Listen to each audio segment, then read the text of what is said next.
Hello and welcome back to the show. We've seen Alia in Labuan Bajo. Now we will have some interview. But ASEAN has been and will continue to be a cornerstone of Thailand's foreign policy. Thailand attaches great importance to enhancing cooperation within ASEAN frameworks to build trust and confidence among ASEAN member states, as well as to promote peace, stability and prosperity in the region. Now our colleague Sriphiromya had the interview with Ambassador and Permanent Mission Thailand to ASEAN, Excellency Urwadeee Sriphiromya at Ayana Hotel, Labuan Bajo. We are very honored to have with us, to be joined by the Permanent Representative of Thailand for ASEAN, Ambassador Urwadeee Sriphiromya. Ambassador, thank you so much for joining us. Sawadee krap. สวัสดีค่ะ First of all, how are you doing today? First of all, I'd like to express my warm greetings to all the audience and yourself. And thank you very much for your program, for inviting me. Today in Labuan Bajo, I'm very pleased that I'm part of this historic meetings of our leaders who will soon arrive in this city of Labuan Bajo. So I'm fine, I'm ready. So as we know, one of ASEAN's main focuses over the last few years has been on the subject of sustainability. Now, can you discuss any recent initiatives or programs that Thailand has implemented to promote sustainability, sustainable development, and address environmental challenges within ASEAN? I would say that let me, provide some information that maybe the audience would like to know. Thailand is a champion for sustainable development because it's part of our national economic and social development plan. And later, we are honored to be the country coordinator for sustainable development cooperation for ASEAN with external partners. Under Thailand's chairmanship in 2019, we proposed to ASEAN member countries that it's time that we are serious about sustainability, and we propose to host the ASEAN Center for Sustainable Development Studies and Dialogue. We have every year the annual brainstorming dialogue session, and under the trademark of ASEAN. And particularly this year, it's the important year, it's the not halfway, but say it's midpoint for the SDGs. So this year, we plan to arrange a side event alongside with the United Nations General Assembly in New York to focus on the efforts of ASEAN to achieve the SDGs. And last month, actually, the Secretary General of ASEAN visited Thailand, and he took the time to visit the center himself. And there are a lot going on, and there are cooperations offered from various institutes within ASEAN and beyond. So this is, my role. And every time when we have meeting with dialogue partners, I will, raise the issue and inform them what we are doing. And, in some areas that they can match our efforts, and they're interested to work with us in ASEAN. So this is how, Thailand play roles in leading the agenda of sustainability. Now, how is Thailand working to promote gender equality and empowerment within ASEAN, and what impact does it believe this will have on the region's long-term development? Thank you very much. I will take the latter part of your question first. If you look at our region, ASEAN, we have 670 million or even more by now people, the population, and half of it is women.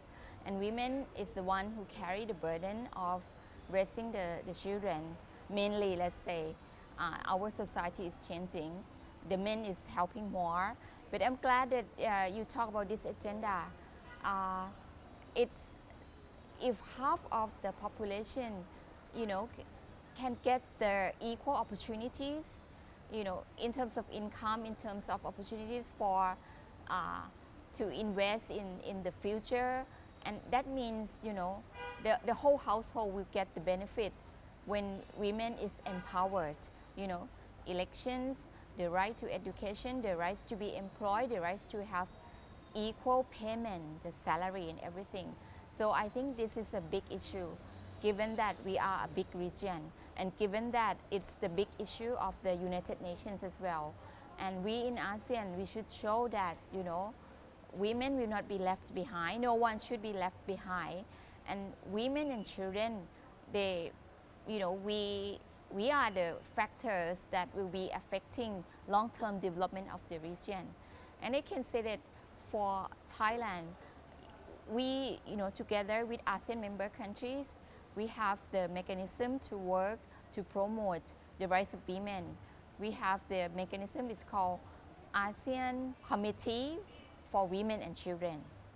So with this committee set up, I think some 20 years ago or even longer, it's the forum for our representatives to discuss the agenda, what are the obstacles, what are the challenges, and what we can do. And this mechanism has provided a good, you know, plan of action, and many discussions have been made among them. Let's move on. Can you discuss any recent efforts by Thailand to promote regional cooperation in areas such as trade, healthcare, education, or tourism? Well, I would say that, well, trade, healthcare, and tourism, these are, you know, the key issues that Thailand has been working with ASEAN member countries. This year, you know, we have the summit, physical summit. It's not that long. You still remember very well the pandemic. Yes. And how we were shut down. So now, you know, we are adapting, and Indonesia is making a little more progress than others in terms of e-commerce. You see everyone trying to adapt, even, you know, in each village, you know, how you can, you know, present your products and, you know, have it available for the customers in Indonesia, in the big cities, or in other cities. You know, these are anything to do with, you know, how we can restart our growth and how we can sustain the growth. So I believe that we are doing very well, even when we emerge from the pandemic, that our, you know, trade, economic growth has been, I think, remarkable. I would say last time I discussed with, you know, countries, and they look at our region as actually beacon of hope, you know, for economy, for a more secure supply chains, and that's, you know, two things to do with about trade. Tourism is another engine of growth for this region. We are here in Labuan Bajo, and Labuan Bajo is such a gem for tourism, ecotourism. And you can see that this is how, you know, we try to work together to promote. And certainly tourism for Thailand is a big issue. And we have, you know, trying to, you know, overcome all the obstacles we faced during the pandemic and have our tourists back. But I think we are, you know, trying to target to be more, to be sustainable, to promote ecotourism, and to provide, you know, whatever the tourists would need in terms of confidence in the health facility for Thailand that we have. And coming to for the public health, I like to mention that I think after the pandemic, we agree that it's time that ASEAN should have a center to help all of us to be more resilient, to prevent the next pandemic that will come. So we have this ASEAN Center for Public Health Emergencies and Emerging Diseases, or the so-called ACFI. And this is one of the measure in response to such pandemic. And I'm glad that we have it. And Thailand will be one, the location of one of the center, just similar to Indonesia and Vietnam. The secretariat is in Thailand, in Bangkok. And I already visited the secretariat last month together with the Secretary General of ASEAN. And I'm really pleased because we are up and running, we are ready, and the capacity building with the technology and with the, we have been discussing with external partners, and they are very interested in, working with us, for this kind of center that again, is something that ASEAN has shown, the success story, and I don't think that, any regional organization achieve, any kind of this, center anywhere else. Engaging with ASEAN's external partners, such as the United States, China, or Japan. And what impact does it see these partnerships have on the region's development? Thank you. It's a very interesting question, and I try to simplify it. I think the essence of ASEAN from the beginning, more than 55 years ago, started in 1967. It's about how we, promote cooperation in dealing with external partners. If you see, that's why we come together, and we want to build our own strength. We want to have our own group that, we, not only one country, but 10 countries, so this is the moment, more than 5 decades later, the theme of the Indonesian reflects again, epicentrum of growth. This is how far we have done. We have economic integration, we have many measures. We have been, one of the regions with a fast-growing economy. And not only that, ASEAN matters as we together, set our rules of engagement.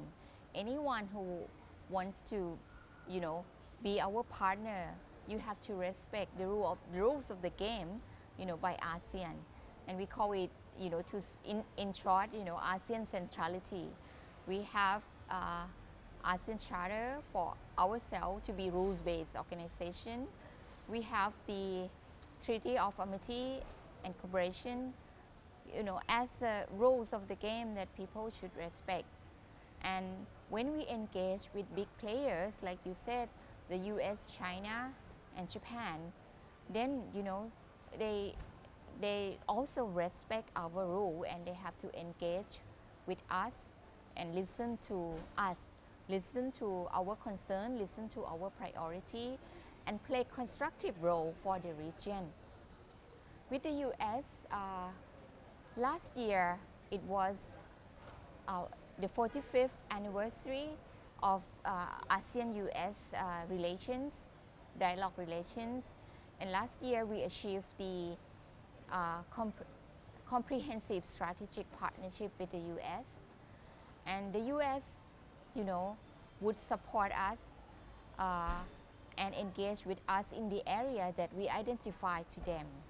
And it's according to, the approach that we deal with them. The latest effort that is known to external partner is, in short, AOIP, the ASEAN Outlook for Indo-Pacific. And this is the thing that we, give priorities to external partners, and they, in what area, if they are interested to work with us. This is the US, so it's very interesting. They have their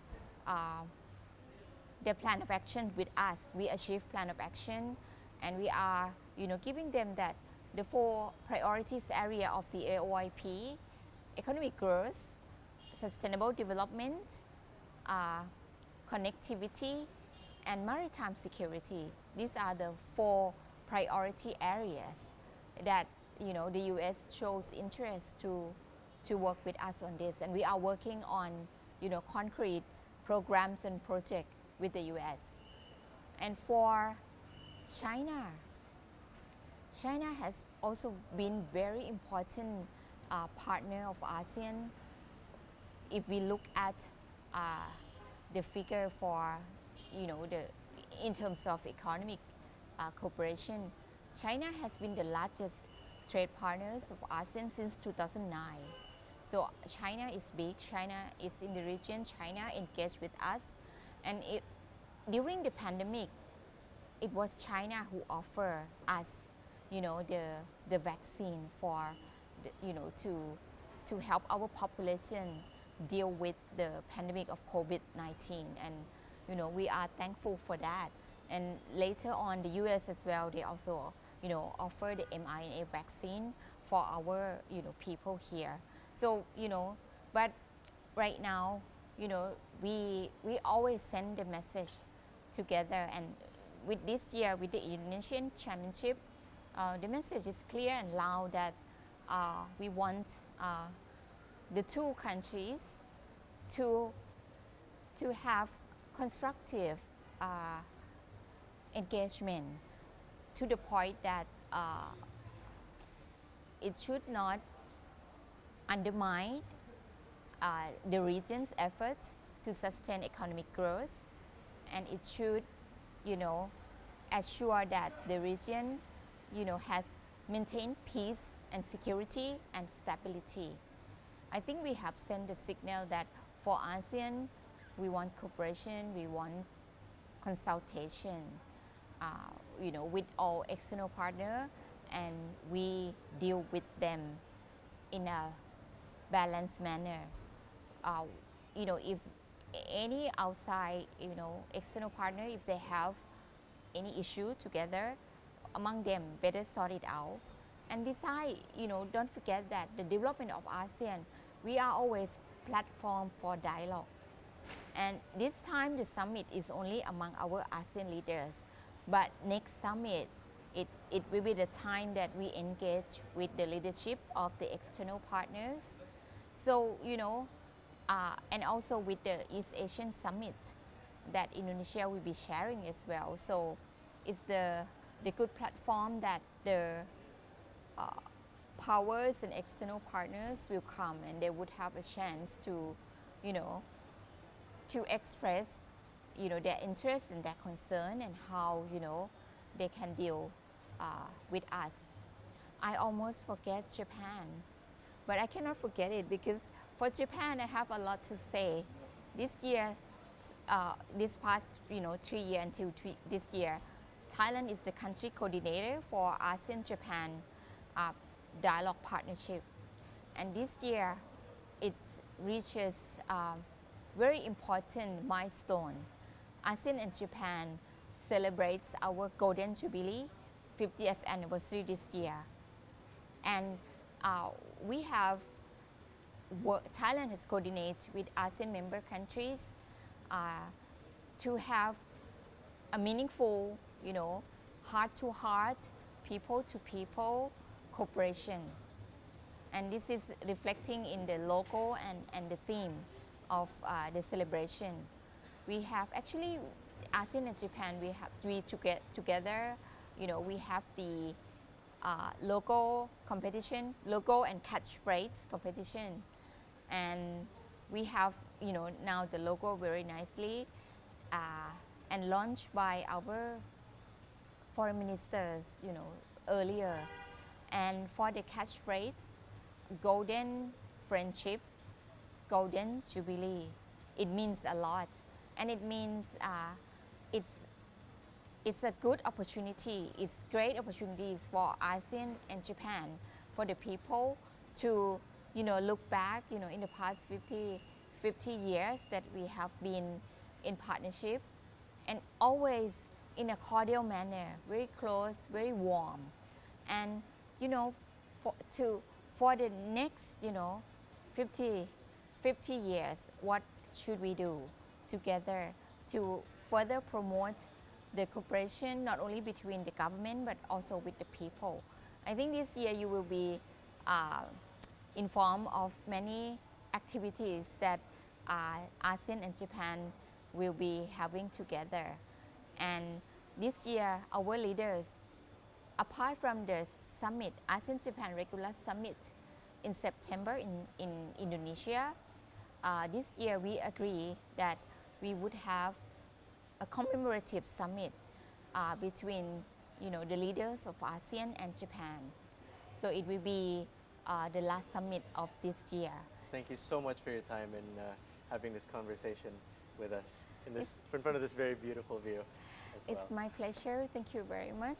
Thank you. For coming over, and I wish you all of successful missions during the ASEAN Summit here. Very exciting.